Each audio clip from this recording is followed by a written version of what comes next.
sinishare ko lang to guys, no, para i-share ko lang na ang aking saloobin na ganun talaga ang buhay sa mundo.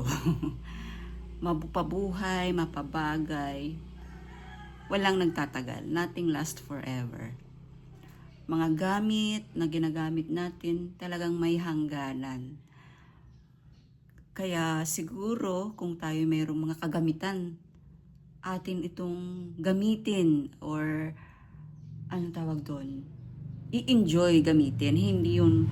Kaya nga binili natin para gamitin, hindi para i-display lang or i-stock sa bahay, pan-display lang kung mayroong bisita, tsaka lang gagamitin, kung mayroong special na okasyon, tsaka lang gagamitin. Which is very wrong. Kung mayroon tayong dapat ipagamit sa mga bisita, special na bisita, siguro mga ilang bagay, pero kung halimbawa bili lang tayo ng bili para lang i-display, para may ipakita, mali. Kasi ang mga bagay ay nasisira, ang mga bagay ay nabubulok. So, share ko lang guys ha. Na hindi ito hindi mapakinabangan. Tapos ito, ang tawag, alam niyo ba yung binokbok? Ayan, nandun na. So, sad, di ba? Kaya sana habang tayo nabubuhay dito sa mundo, i-enjoy natin yung mga bagay na ating binili, hindi naka-display lang.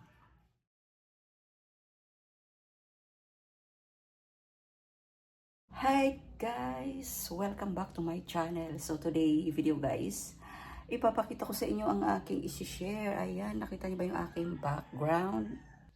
Nakita niyo ba yung aking background? Ayan, kasi nung December, hindi ko nalinis yung aking cabinet. Wait lang. So, ayan yung itsura. Napakaganda. Ayan, tingnan nyo. Oh, ha.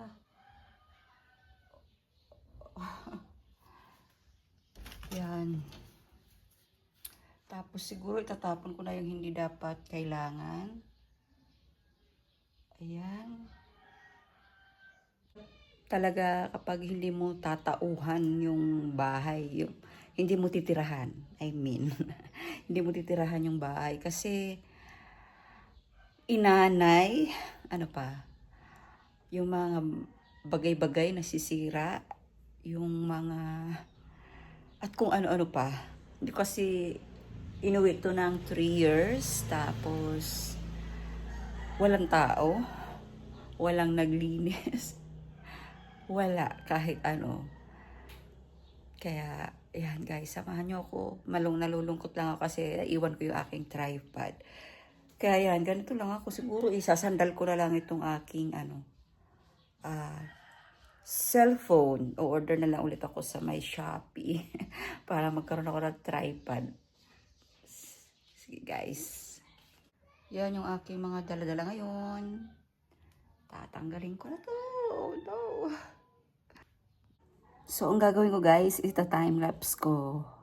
Para hindi naman nakakainip na. Time-lapse ko na lang siya, okay?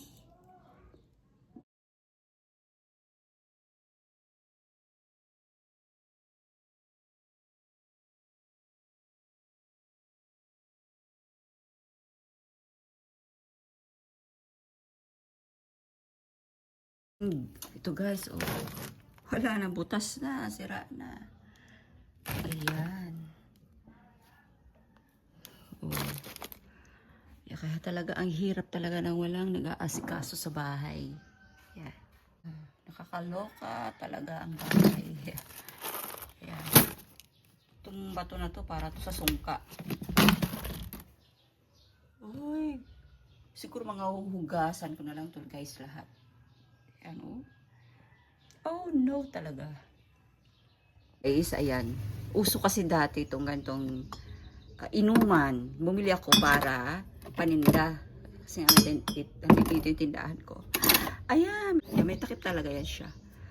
Pero, hindi ko alam na bulok na yata. Yan siya guys, oh. Diba? Yan yung platera tawag namin dito eh. Ito, yan, ibababa ko na lang siguro to. Ay, papakita ko sa inyo yung before and after.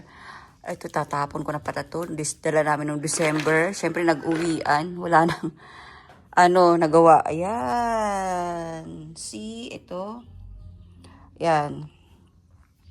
Tapos, ito ang aking gamit pang, kasi nagtitinda-tinda ako dito eh. Yan. Ano yun? Cupcake dog, hot dog maker. Yan, yung ay, shocking. Kabalot. Binuksan ko lang guys, kasi hindi ko ma-explain eh. Nakalimutan ko. Yan, oh. Nagawa ako nito dating tinda-tinda ko. Tapos, ito yung aking eye shaver. Ang gawa rin ako ng halo. Ayan. Ang dumi na. Meron akong ring manual. Bukod saan, ito manual ko. Lagayan ng mga lipstick. Kasi nga, nagtitinda ako dati nga. Nakakatuwa at Ayan. Ito aking mga baso. Nakabox pa.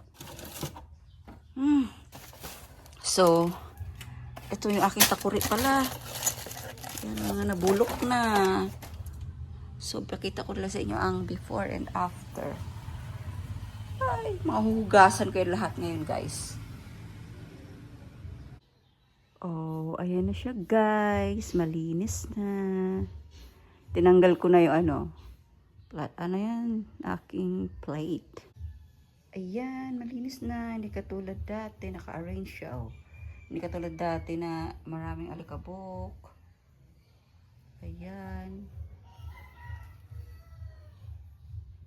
O, diba?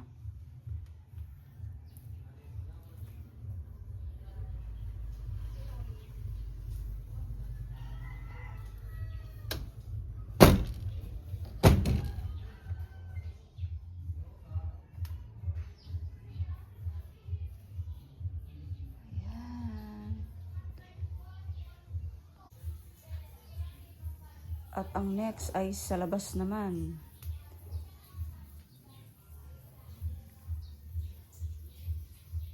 Thank you for watching, guys.